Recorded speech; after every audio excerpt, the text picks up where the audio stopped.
People, just tell me here, why is Africa so poor but we are so rich with mineral resources? Why? Why? Look at South Africa. South Africa is going to be hosting the G20 towards the end of 2025. We've got the muscle, we've got the nerve to tell the world what is it that we want in Africa. We can promote Africa. There is the good and relevant opportunity for us as South Africans to leverage and enforce Africanization and place it on the global radar. Africa is rich, very rich. Rich. South Africa, I don't want to mention it because it have got the platinum group metals, which are very pivotal worldwide, more especially in this new era of renewable energy and electric vehicles. They need all those minerals or metals. PGMs, platinum group metals, are metals such as chromium, manganese, vanadium, cobalt, titanium, and uranium. All these, they are very important. It's holding something like 90% of global PMG, as stated by Mineral Council of South Africa. As a consequence, we are supposed to be leaders in green industrialization, which is a driver of future global economic growth. Instead,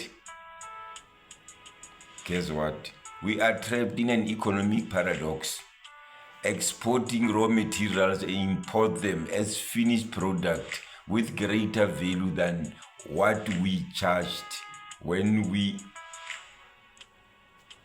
exported them. When we import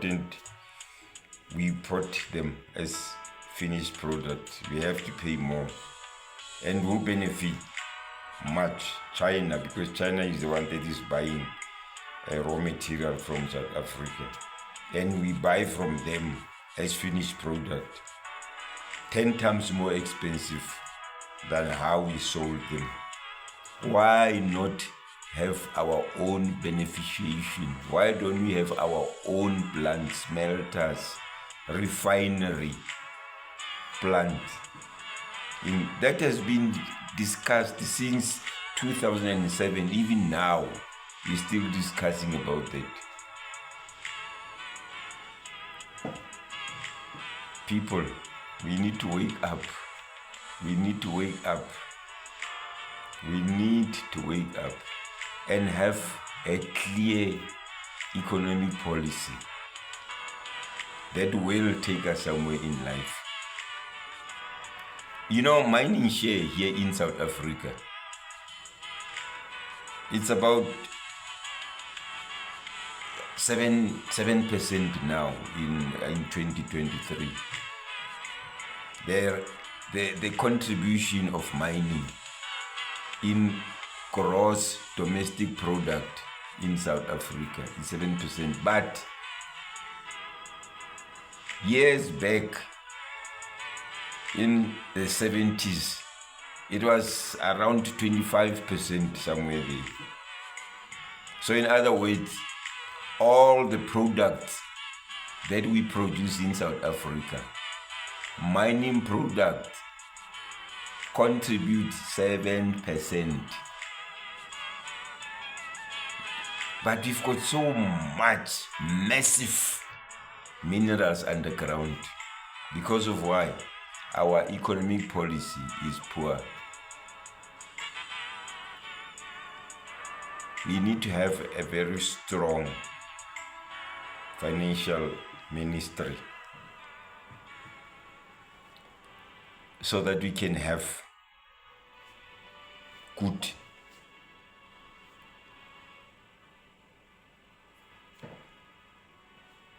reaped from our mining.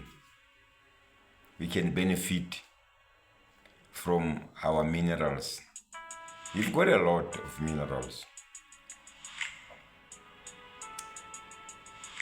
Export. Look at how we export. In exporting, in mining, export is about 45 to 60%, depending on the metric used of the mining of minerals, mining produce. International Energy Agent project that demands critical minerals require for renewable energy and electric vehicle, as I said, is increasing exponentially. They need all these platinum group metals. But now, because of our economic policy that doesn't allow investors to come and invest in our country, so that job creation should be there, so that we must have more revenue in our country, tax, more tax. That's why we are in a dire strait like it is now. That is posing South Africa at a very pivotal position economically because of the high demand of the PGMs. I'm talking about PGMs. We still export raw materials, whilst Indonesia banned export of raw nickel. They don't export. In 2014, that was banned. They don't export raw nickel anymore. They've got smelters. There was an expansion of the investment in smelters. This is something that you should have done as well in our country. But who is leading us? Who are the leaders? South Africa needs to fix electricity, rail and port, logistics, infrastructure, etc., in order for it to be where it's supposed to. South Africa must introduce a sound and clear economic policy that will attract foreign investors, but not forgetting that we have to expand localization,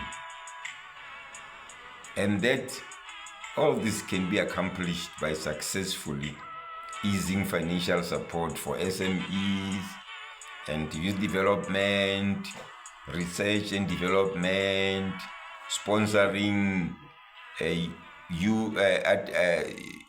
colleges, financial support so that they must produce artisans and beneficiations.